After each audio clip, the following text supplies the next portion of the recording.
Castillo with Takas Fiber Internet, your hometown fiber internet company. This morning, I have the honor of introducing our first speaker, Christin with Heightened Leaders. Christin has a wealth of experience when it comes to running and operating small businesses. She's a true serial entrepreneur, having founded Delta Life Fitness, a women's boutique fitness concept with units open across the US. She was named one of the 50 Women of Wonder in franchising by Franchising Dictionary magazine in 2019. Christin has opened and operated over 10 businesses in her career. She's currently based here in the Woodlands, where she works as a business coach with Heightened Leaders. In her role, she helps clients achieve their goals and reach their full potential. Please join me in welcoming Christin Cherry.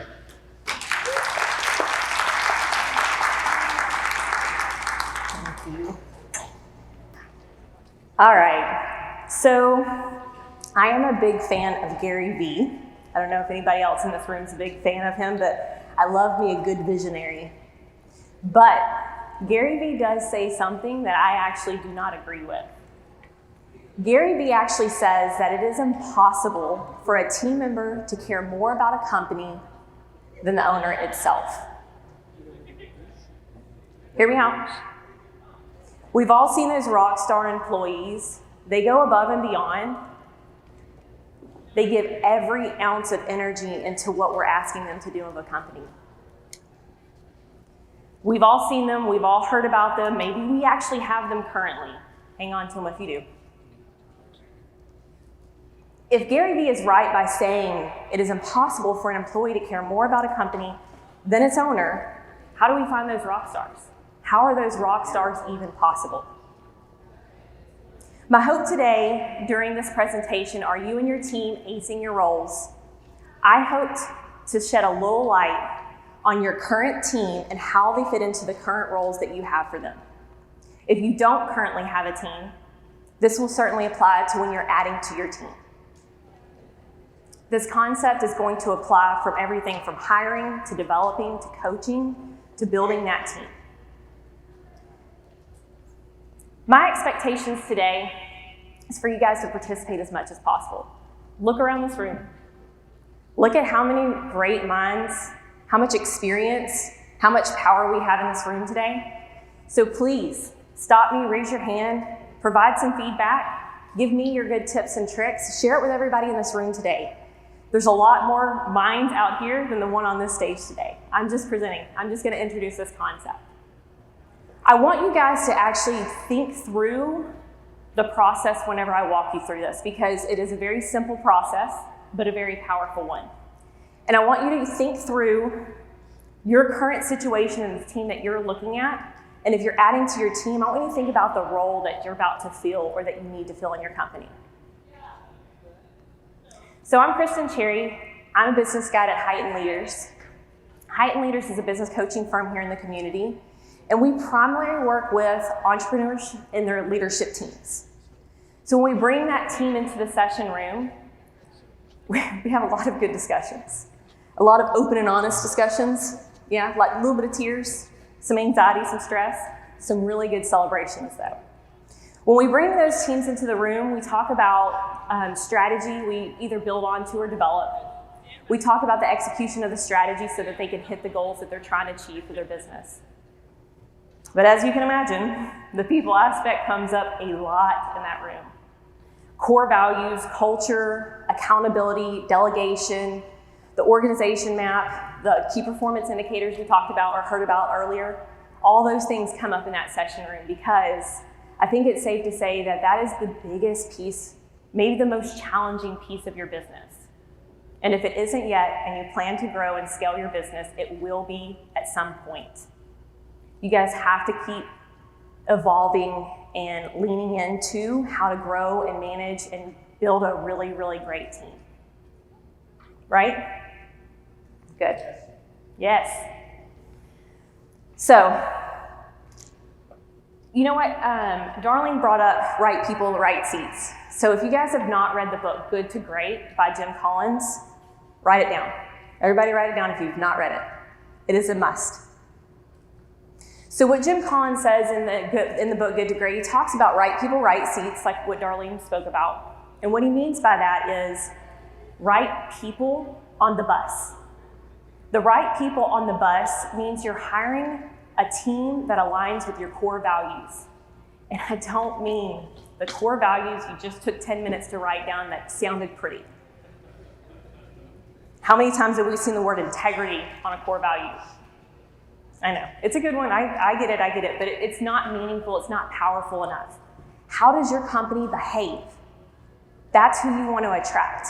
That right people on your bus are all behaving similarly. They all value the same exact things. What that does for a company is it really breeds the best culture for your company. Not the one next to you, not your competitors, your company.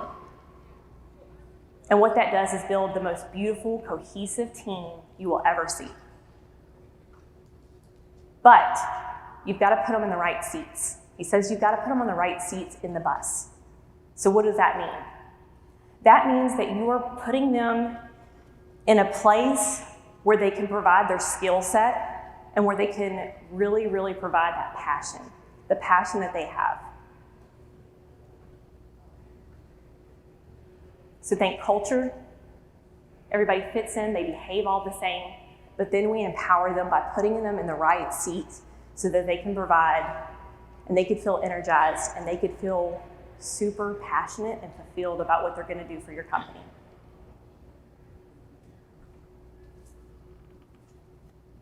So I want you to think about a story for me, okay? I'm going to put the scenario in your head. Think of maybe freshly out of college, a woman freshly out of college, really kind of entering in the workforce for adult life, and she's going to go on a vacation with all her friends. She's got her carry-on, or her suitcase, she's got a carry-on, she's got that cute little neck pillow. She's about to go onto the plane and probably have a drink, if I was her, get ready for that vacation really well. She had to show up to the airport by herself, right? She needed to know where to be, when to be, what to pack. She's super excited about this vacation, right? Fast forward a couple of years later, she's starting to build her family. She's got some kids, she's got a husband. She's going on another trip. When she goes on that trip, she is now having to coordinate with more than just one person. And what if they don't want to go on this trip? How many times have we planned a trip and our kids or her husband was not excited about it? So now she's got to get them all excited to go on this trip because we're going to have a good time, dang it. She's also going to make sure that she tells them what to pack, when to be in the car to leave, what time that we need to be at the airport. Do we have our luggage? Do we have our tickets? Do we know what we're doing? She's got to organize all of that. It's a little different than that college-age girl that was just jumping on a plane ready for her drink when she gets into her seat. Jim Collins also talks about a level 5 leader in the book Good to Great. Now, a level 4 leader is very, very similar to that woman when she was by herself. She probably arrived on time. She was probably a great asset to her group of friends. They had a great time. She knew where she needed to be, when she needed to be, all those things. Think about that in the business world. You have that person that is very productive, very powerful, does everything they need to. They're probably a great person in the community. They are a great leader. A level 4 leader is a fantastic leader. But what Jim Collins talks about is that level 5 leader, that jump to a level 5. And that's a big jump. That level 5 leader is when that woman became a mother and a wife, and she had to plan the whole thing for her whole family. She was accountable for more than just herself, and she put her family first. That's a level 5 leader. A level 5 leader puts their team before themselves. They make sure that they are accountable and they know what to do and where to be and all of those things. That is what we're going to talk about today. We're going to talk about a formula on how you can make sure that your team is accountable, you know where everybody needs to be, and you're leading them in the best possible way. I mean, you're not micromanaging them. You're not having the frustration. I get it. We all are frustrated. If we manage a team right now, it's a frustrating time to be alive.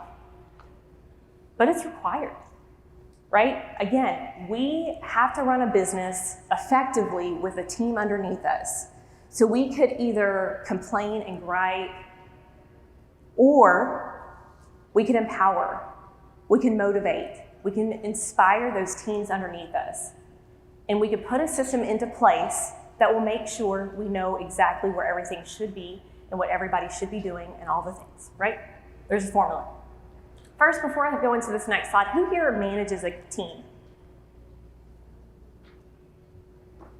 Okay. In that team, do we have, who here manages 1 to 5? Okay. 6 to 10? Okay. 10 plus? Ooh, that's fun. That's fun. Lots of personalities that you have to manage. So this data is very important for you guys, and Megan mentioned it. We may talk a little bit in the office. We may talk a little bit about this in what we do. 79% of employees are not engaged or actively disengaged in the workplace. The 2022 poll came out to say that, and when we saw it, we were just, whoa. Maybe you guys felt that. We definitely see that a little bit. But think about that. That's 80% of our workforce are actively disengaged. How many times are we blaming that on the teams that we hired? It's easy to do so, but I'm going to ask you guys to take that step to a level 5 leader and take a little bit of ownership over this. Do we truly believe that all those people, 80% of the workforce, is lazy? How many of us blamed a generation over the past couple of years? I get it. Every generation besides our current one is just, ugh. I've said it too, don't worry. I'm not judging. I'm just saying it's a common thing we hear in our session rooms, in the businesses, every conversation I have. I get it. But how do we change that? How can I give you guys a tool to empower you to make the better decisions, to really find the best team members, get them engaged, put them in the right seats so that they can really grow and do really great things? How cool would it be to have a really fun workplace where the culture is great, everybody's sitting in their seats, everybody's hitting their key performance indicators, and we just celebrate on Fridays? I know that sounds like a unicorn, but it is possible to have a lot of your team be there. It is going to take work. If you thought when you went into business that it was just about strategy and execution and KPIs and marketing and all those things, and you probably didn't even think one time about the people aspect. And then you got hit with your first team member and you're like, whoa, that was not what I was picturing in my head. They're people, they're like children, right? You have to make sure that you're giving them the resources to be able to do what you need them to do. So I want you guys to think about a person right now that you're managing. If it's those of you that are not currently managing and you plan to add to a team, think about that role, okay? Everybody got that person in their head? Okay. Maybe that person came up when you read the word disengaged. Maybe that person, you can't quite figure out why, but there's this frustration. They're a good person, right? How many times do you say that? They're really good, they're a good, great person, but. What's the but? Think about that person for me, because I want to make sure that we help set them up to be an ACING fit for your organization. ACING, if you haven't picked up now, is an acronym. The fit at the end of this is the culture. And I'm not going to go too much more into culture because I could really go on for days on that one. And like Megan said, that may arguably be the most important thing that you could do for a business is hire based on culture. It should be the first thing you do. So please don't take my absence of talking about that so much today as not important. It really is. But I'm going to explain the formula to you for ACING.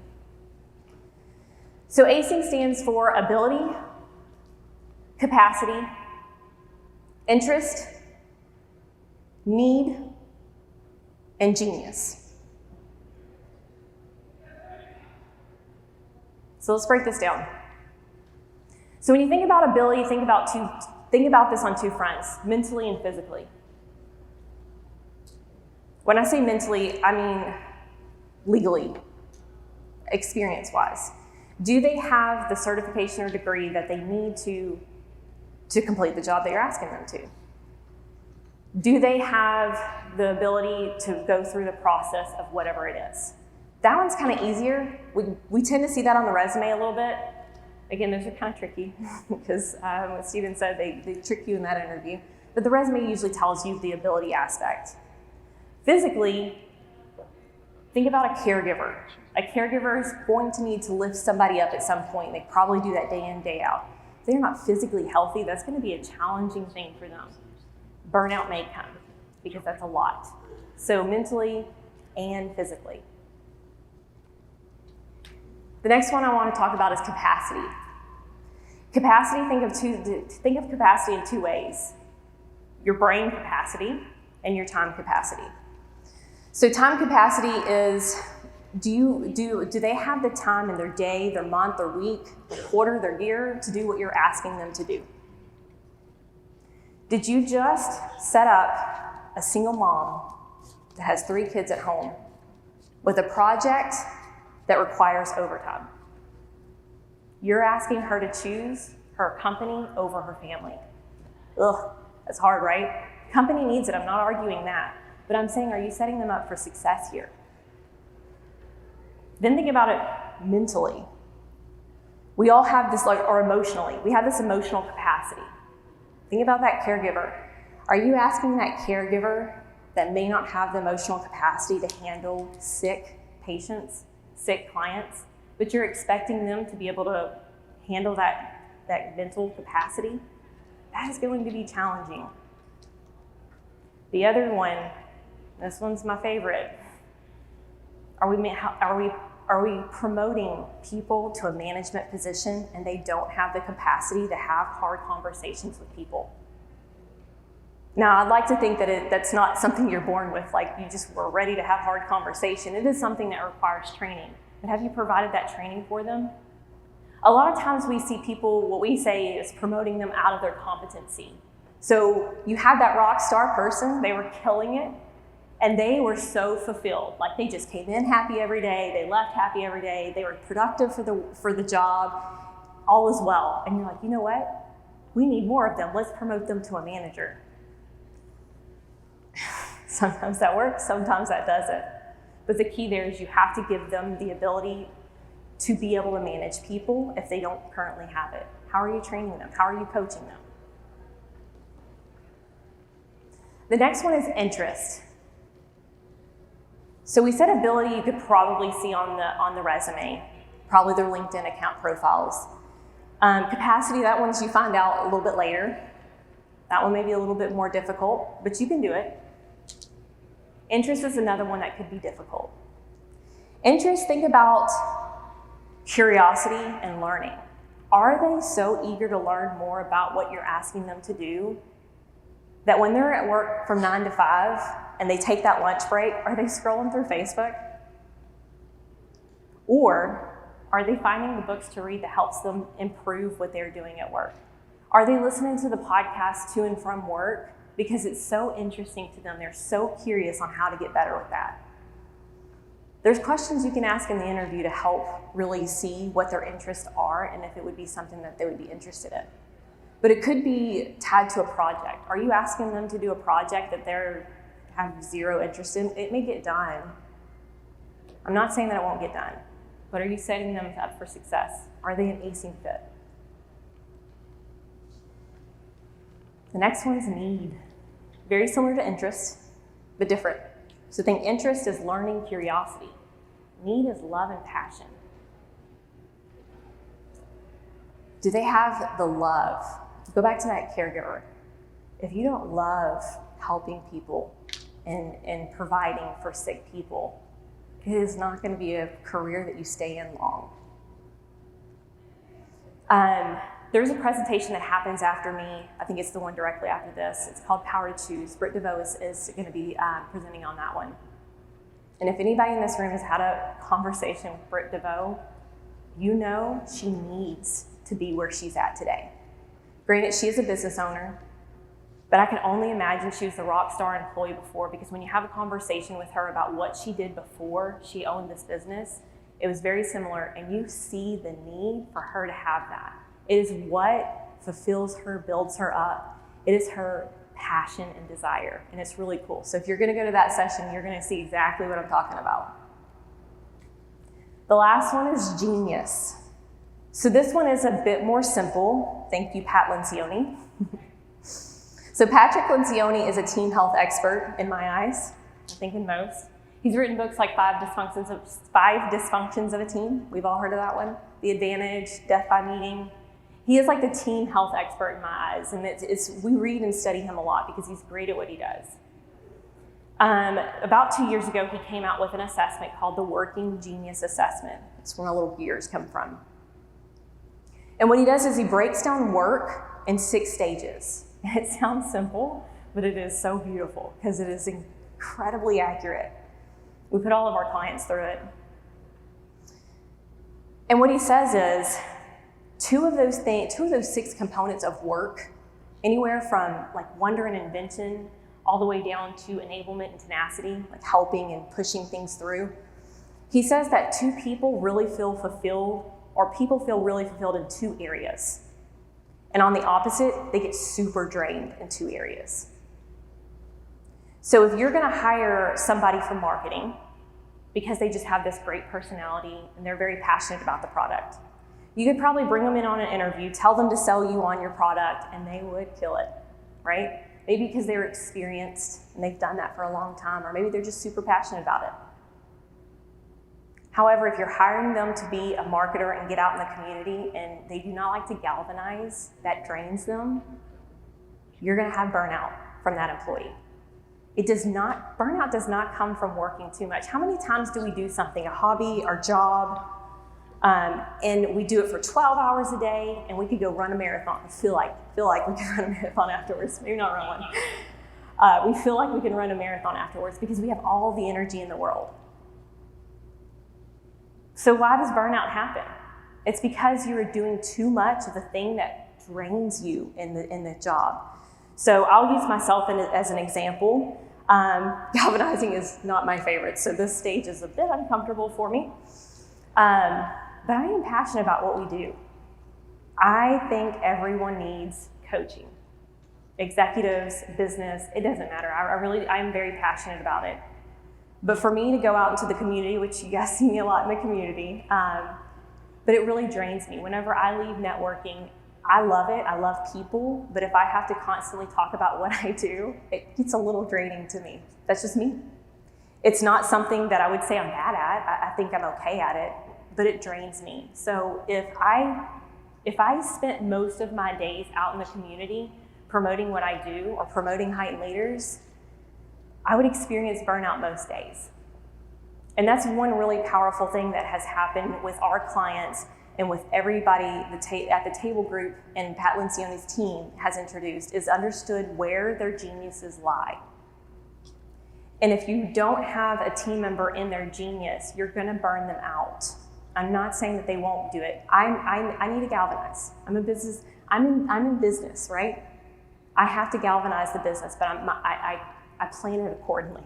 I go in the mornings before the rest of my day happens so that I'm not drained by the end of the day. So there's ways around these things, but the knowledge that it provides is the powerful piece. So whenever I talk about the ACING fit, the ability, the capacity, the interest, the need, and the genius, that sounds like the rock star we spoke about earlier, but it almost sounds like a unicorn, right? How do you get there? I like that we talked a little bit about the evaluation phase. So ACING fit can apply from the hiring. So we kind of gave some examples there. You can ask the questions, like put yourself in the role that you're about to hire, and you go through the ACING fit and you find questions that you can ask those interviews or during those interviews. It could also be used as an assessment. So I hope that you guys have been doing that over the last couple of minutes or so. When we talked about that person, you thought that person through. I hope that you're putting them through this scenario. Assessing and evaluating your team is very important, and staying in contact and communication with them. And so when you do that, you should bring this concept into play. It could also be the tool that you use to develop the team. So now you know, kind of have this picture painted for you, the ACING fit. What do you do with a person if they're not an ACING fit? What you do is you coach them up. You put them in the right seat. You coach them into that seat. You now know, because we've put a formula to it, we put a process. I'm a big process person. I love processes. It's the way we duplicate, right? You put a process into place and you get to understand which piece they're missing. And you find them, you either coach them up. If ability isn't it, what certifications, what trainings, what things could you do more? Capacity. If you're gonna put them in a management position, you sign up for the mid-manager thing that we're doing here at Heightened Leaders. You've got the training for them at your fingertips. Use it. You owe it to them to set them up for success for the company and for themselves. So we develop them in that way, and then you coach them along the way. You know you always go back to this, all the way from hiring down to developing and coaching your teams. How many of us in the room are leaders? Come on, raise your hands. Let's see it. Own it. Come on, y'all. Are we leaders? You may not lead a team. Are you leading your family? Are you leading your church groups? Are you leading the table right now? So look at yourself. Yep, self-reflection. Level 5 leader, we're gonna look inwards just a little bit. Be honest with yourself. You don't have to tell me, you don't have to tell the people next to you. I'm not even gonna ask you to raise your hands. But think about your role. This is my cute little organization chart here. Hopefully yours is a little bit bigger than that. Think about your current role and responsibilities you hold in your position now. If you're the business owner, you probably have many hats. How many of our business owners just have to constantly, they've got like a whole bookcase of hats they gotta take off and take out and put back on. So think about one of those. The next picture is a rock. So this is better known as a project or a rock that needs to be completed over the next 90 days or the next quarter. What project did you take on in your company? And the last one is your checklist. What is your day-to-day activities? What do you do every day? Now, I want you to think to yourself about one of those things. And I want you to ask yourself, do you have the ability to do that? Do you have the physical and the brain space to do this? Okay? If it's not physical, fix it.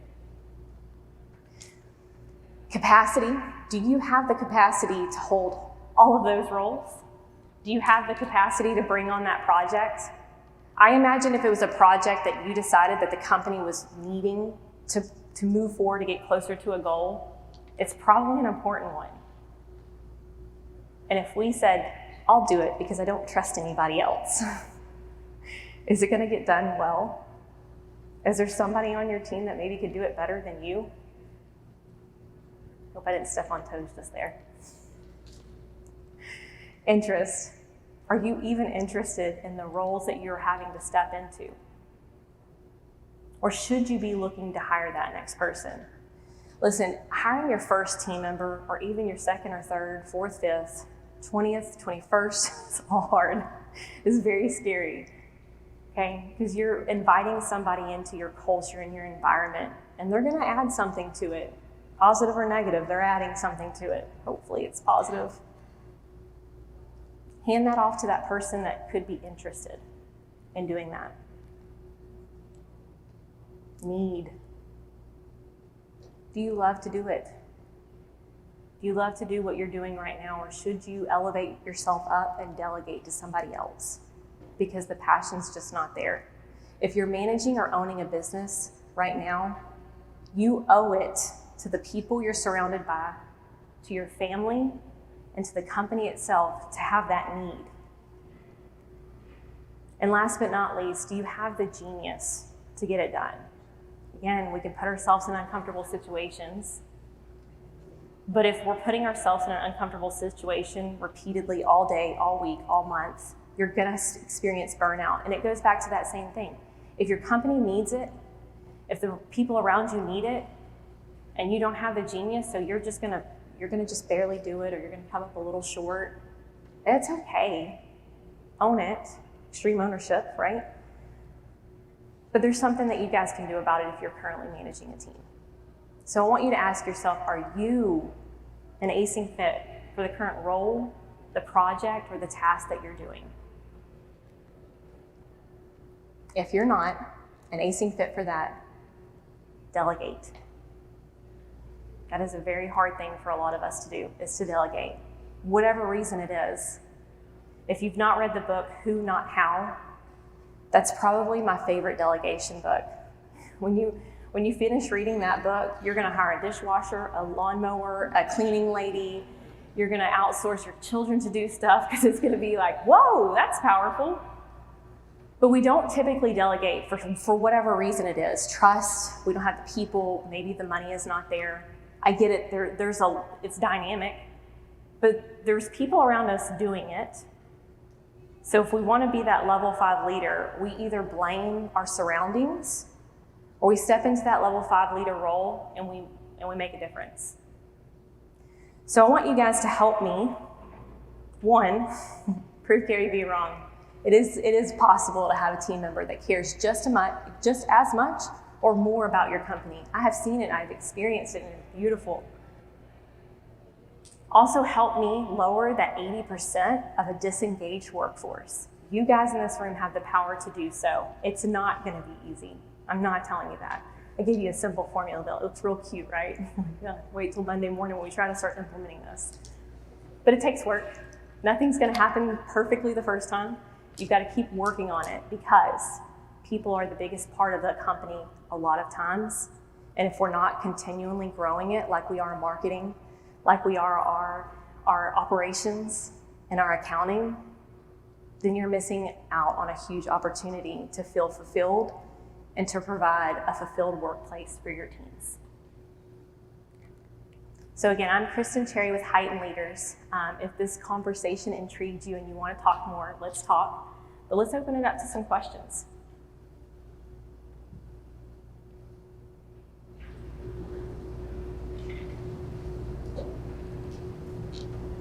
What questions do we have about being an ACING fit?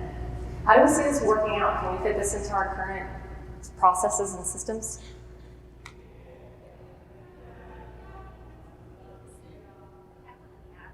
Okay, I love that. Well, I'm not in the manager position. I hope to be in one in the near future. I'd love to know more about tips on how new managers can build rapport with their direct team while maintaining get stuff done attitude and knowing what the balance is. Ooh. Anybody else have trouble with that? So she was saying that somebody's going into management and they're really nervous about the get it done attitude, but still having that good morale and good workplace. Anybody have that problem? Yeah, it's a challenging one. Probably my biggest tip is setting the expectations up initially. Then make sure you keep talking about those expectations along the way. Hard conversations come up when people are not doing what they're supposed to be doing, right? And we're paying them to do those things and we need them to be productive and involved. But a lot of times we see it from our lens, they're seeing it from their lens.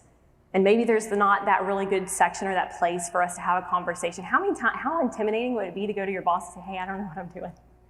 How many times do we think an employee is gonna do that? They're probably very scared and intimidated. So if you set those expectations, the key performance indicators is a huge one. That's a black and white, it's a number, right? If we set up those numbers and we talk about those on a weekly basis, yes, weekly, we check in on them, we reward for the good stuff, we have good conversations around the bad stuff, don't reprimand, right? We talk through it.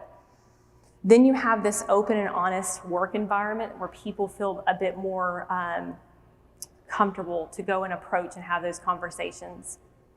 If we don't have that space for them, it creates a little bit of friction, a little frustrations from all parties, and that's not winning. What else do you guys have?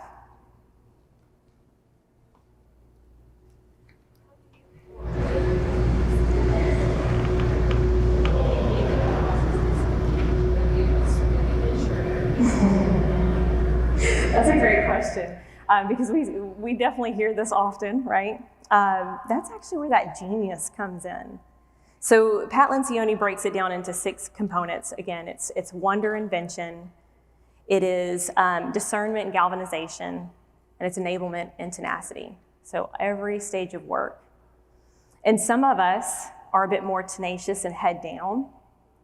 And so they're not gonna be that person that shows up to the lunches all excited. They're not going to be as involved as you think they are. Sit down and have a conversation with them.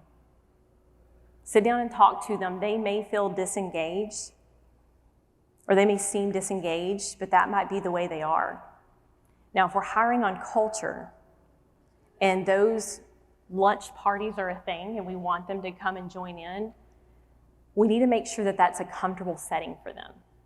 We need to make sure that they feel welcomed and they are sharing the same behaviors as us.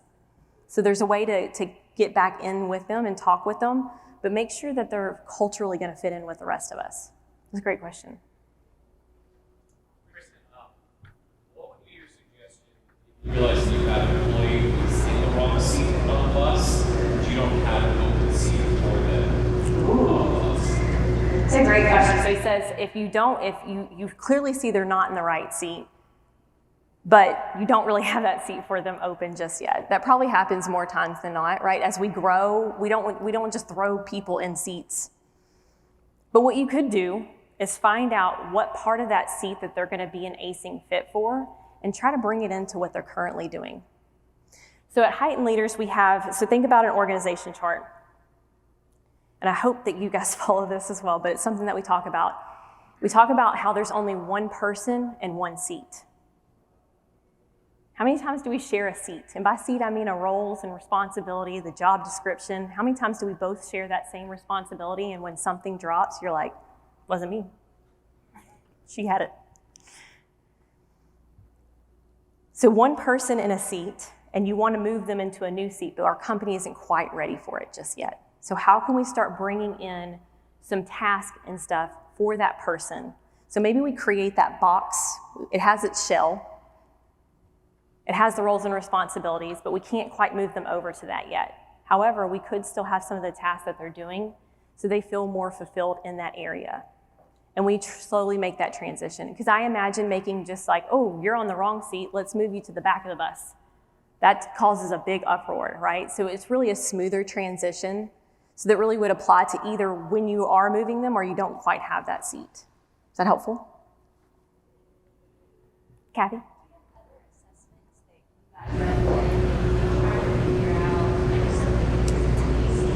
Yeah. Great question. So she asked, what other assessments do we recommend? I actually don't recommend any other ones. I know that sounds silly. It's like one assessment. But there's a lot of personality assessments. I'm not interested in a personality assessment. I'm hiring on culture, and I'm putting into their seat based on their productivity. And this assessment is a productivity assessment. So where we can understand what Enneagram numbers they are, and we can understand all of those things, that is really great and helpful. But for what we do in the workplace, I find the Working Genius is good.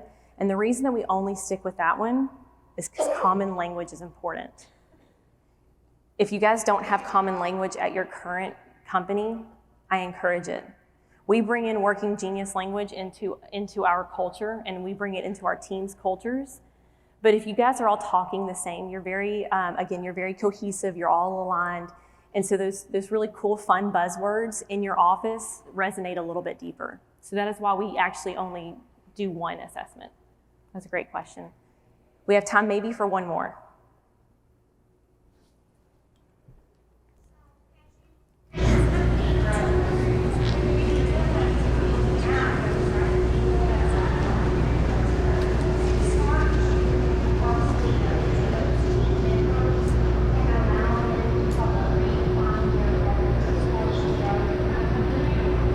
Great question. So as you grow and you scale your company, is it important to redefine your roles?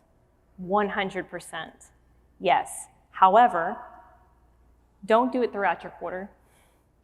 Hopefully, everybody that's a business owner in this room is planning their year out and they're meeting at a quarterly cadence. We want to be very tactical throughout the quarter, but we want to take a look and step above and take a look at the company, down at it, once a quarter, if not annually. And so when you do that, you kind of take a step away from the day-to-day, you reevaluate. You should look at your organization chart at least once a year to see how it's growing and what's changing. And if you don't redefine, you're going to have a very frustrated and confused team member. So I highly encourage it at least once a quarter, if not annually. All right, thank you so much for having me today. I hope you guys enjoy the rest of your day.